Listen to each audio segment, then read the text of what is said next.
Un peu de gourmandise dans votre journal ce soir. Ils ne sont pas labellisés Paris 2024. La licence est trop coûteuse pour une PME. Pourtant, 10 fois plus de sucettes tricolores sont produites en ce moment chez Brebion à Liverdun. C'est l'effet Jeux Olympiques. Environ 60 000 pièces seront produites sur toute la période JO.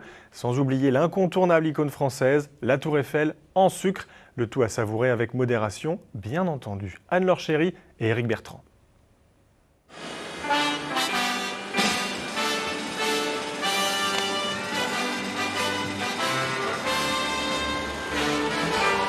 Liberté, égalité et petit plaisir sucré. C'est la devise de cette confiserie artisanale qui existe depuis près de 80 ans. À l'approche des JO, ils ont relancé leur gamme de sucettes tricolores. Brebion compte en écouler 2 tonnes auprès de ses grossistes.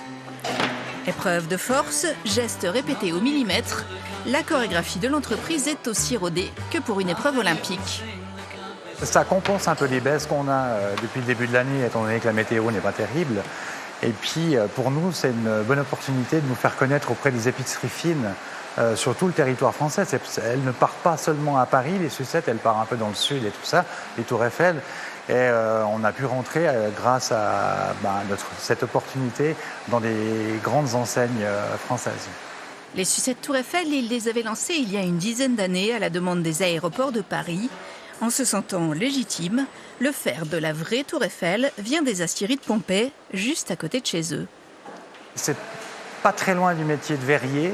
On a des températures à respecter. On peut faire des boules en sucre.